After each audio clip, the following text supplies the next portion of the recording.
Yeah, so growing up, I was in a program at North Jersey Caldwell, and we had one coach the whole time I was there. He was the second coach in the history of the program, and we had a history similar to Oakcrest. We have a very storied history here, and the last few years we've had a lot of turnover.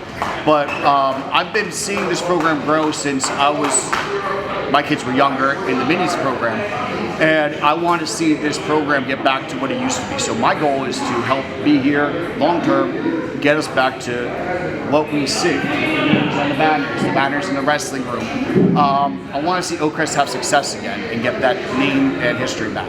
To be around not only this team and him, it is very,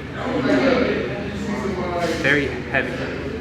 It is not necessarily heavy in a bad sense, but very pressuring to get us better. You know, this is a saying that says diamonds are made from pressure, and I think that the pressure that he's giving us is creating us into diamonds. You know, I think that what he's doing for us, and not only pushing us to be better, it's not necessarily making us worse, but it's actually getting us the steps that we need to get towards our path and our goals that we want to meet at the end of the season. Obviously, we're not there now, but we will be because of the amount of work that we put in because of it. So that's awesome. My goals are to get our numbers up, which they are this year. We have about 30 kids on the team, boys and girls.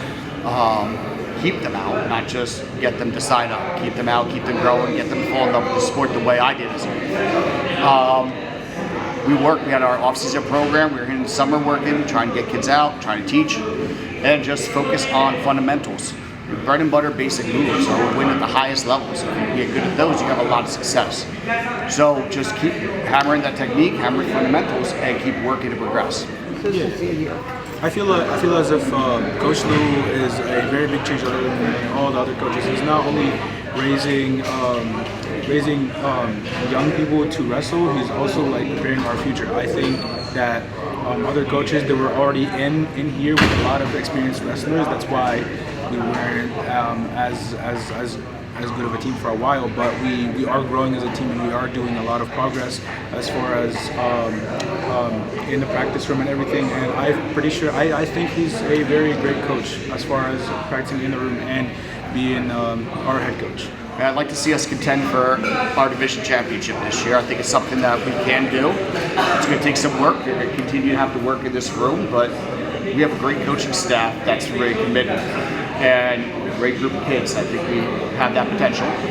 And in the future, I want to see us develop and continue to be annual contenders for that, and then start growing from there.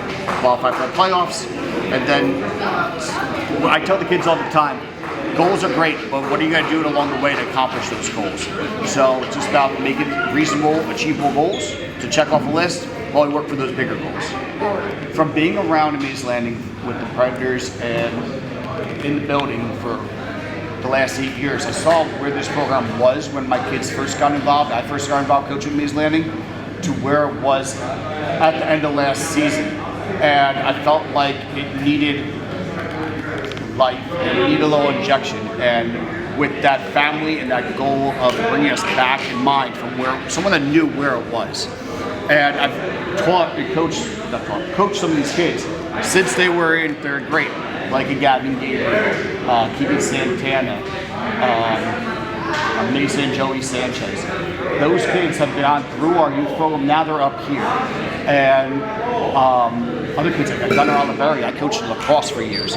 So having that rapport with these kids and that connection with the youth program to help build that relationship back and continue to grow both programs. Awesome.